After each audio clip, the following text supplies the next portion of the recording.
June 7 ശനിയാഴ്ച ശ്രീലങ്കയിലെ കൊളംബോ തുറമുഖത്ത് നിന്ന് 620-ലേറെ കണ്ടെയ്നറുകളുമായി പുറപ്പെടുന്ന MV വാൻഹൈ 503 ചരക്കുകപ്പൽ 3 ദിവസത്തിനകം ജൂൺ 10-ന് മുംബൈയിലെ നവശേവ തുറമുഖത്തെത്തണം.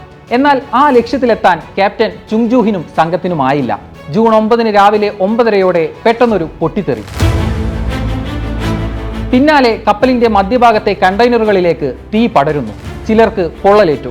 കപ്പലിനുള്ളിലെ അഗ്നിശമന ഉപകരണങ്ങൾ ഉപയോഗിച്ച് തീ കെടുത്താൻ ശ്രമിച്ചെങ്കിലും ഫലം കാണില്ലെന്ന് കണ്ടതോടെ ക്യാപ്റ്റനും ജീവനക്കാരും കപ്പൽ ഉപേക്ഷിച്ച് ലൈഫ് ബോട്ടിൽ കടലിലേക്ക് ഇറങ്ങി. അപകട സ്ഥലത്തേക്ക് കുതിച്ചെത്തിയ ഇന്ത്യൻ നാവികസേനയും കോസ്റ്റ് ഗാർഡും 18 ജീവനക്കാരെയും രക്ഷപ്പെടുത്തുന്നു. എന്നാൽ കപ്പലിലുണ്ടായിരുന്ന 4 പേർ അപ്പോഴും കാണാമറയത്തായിരുന്നു. അപകടത്തിൽ നിന്നും രക്ഷപ്പെട്ട കപ്പൽ ജീവനക്കാരെ കരക്കെത്തിക്കുക എന്ന ആദ്യഘട്ട രക്ഷാപ്രവർത്തനം കൃത്യമായി നിർവഹിക്കാനായെങ്കിലും 1.5 ദിവസം പിന്നിടുമ്പോഴും കപ്പലിലെ തീ നിയന്ത്രണ വിധേയമാക്കാൻ സാധിച്ചിട്ടില്ല.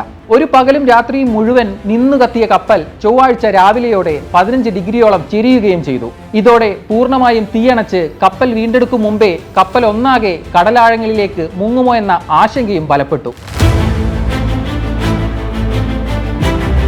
കണ്ണൂർ അഴീക്കൽ മത്സ്യബന്ധന തുറമുഖത്ത് നിന്ന് 81 കിലോമീറ്ററും കോഴിക്കോട് ബേപ്പൂർ തുറമുഖത്ത് നിന്ന് 162 കിലോമീറ്റർ അകലെയുമായിരുന്നു അപകടം. മെയ് 24-ന് കൊച്ചി തീരത്തു നിന്ന് 70 കിലോമീറ്റർ അകലെ MSC എൽസ 3 ചരക്കുകപ്പൽ മുങ്ങിയതിന്റെ ആഘാതം മാറും മുമ്പാണ് സമാനമായ മറ്റൊരു കപ്പൽ ദുരന്തം.